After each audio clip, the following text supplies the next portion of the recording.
So I don't know if you've been following along with the story of Mr. Garcia, who is an American citizen that was basically picked up by ICE and deported to one of the prisons down in El Salvador because they thought he was part of a friggin' gang. But this situation just continues to get worse and worse. So at this point, the courts have ordered Trump to return this man because he is not a gang member. He is an American citizen. He did not deserve to be deported down there. Not that anybody deserves to be deported down there, but and Trump has basically said no. Him and Pan Bounty are refusing to return this person. And today, while he was sitting having a meeting with the president of El Salvador, the president actually said, well, no, I'm not going to return this person because why would I smuggle a terrorist back into the country? Like, what the fuck? What the fuck did Trump sign up for? Like, this is batshit crazy at this point. He is basically sending all of these people down there with no due process, no justice, no like proper, court system involvement to determine that they actually deserve to be imprisoned, like not that they should even be sent to another freaking country. So and that's it. You're down there, Nobody's ever going to be able to retrieve you. Like, this is some Yahtzee level stuff. This is like 1940s fucking Germany here that we're talking about at this point. Like, and the worst part is apparently he was caught on a hot mic saying that he wants to increase the amount of prison space down there. He wants to send more people. Like, he doesn't care. He is going to use this against every single American that he does not agree with. It won't matter if you're a natural American citizen. You could just be grabbed in the middle of the fucking night, or as you're walking out of your house to go to work, or while you're coming home from work. You can be grabbed and sent off, and nobody will be able to find you, get you back. No court system will be able to force him to do it. Like, he just doesn't care. He is handing people off to an insane dictator in another country that the United States no longer has jurisdiction over.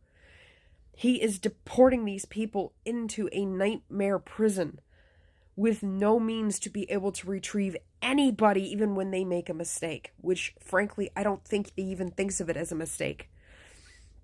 And these things, they're going to get worse and worse. He wants to take the broadcasting license away from CBS because they did a 60 Minutes bit on him that he didn't like.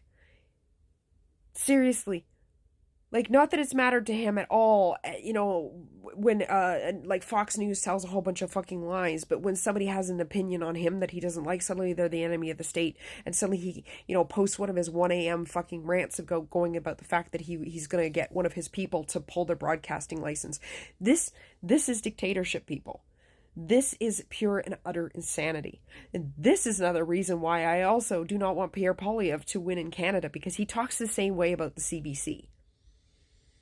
The moment you silence news outlets and you don't let them speak, even if it's not even the correct information, if you silence free speech from a news outlet, you are a friggin' dictator. I don't agree with Rebel News. I don't agree with Fox News and Breitbart and all of these, True North and all this other stuff. But freedom of speech allows them to post whatever they want, even if it's not real, even if it's misinformation, even if it's garbage. Now, you don't have to actually talk to them. The prime minister, the parties, they don't have to talk to these because they're not actual, like, registered, mainstream media, right? But they still have the freedom to say whatever they want. So the moment that Donald Trump decides that CBS cannot say those things anymore, there's no such thing as freedom of speech anymore because he is silencing them. So for the party that has been screaming about free speech and being able to say whatever the hell they want, you better be standing up for CBS. You better be saying, well, no. We're the party of free speech. Even if you didn't like what they said, Donald, they're allowed to say what they want about you.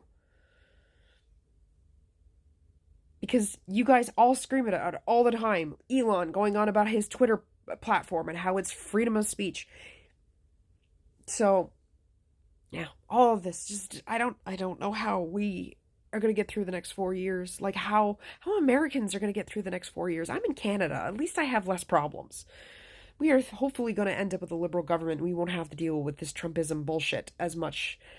But oh my God, I feel so bad for the Americans that did not vote for this crap.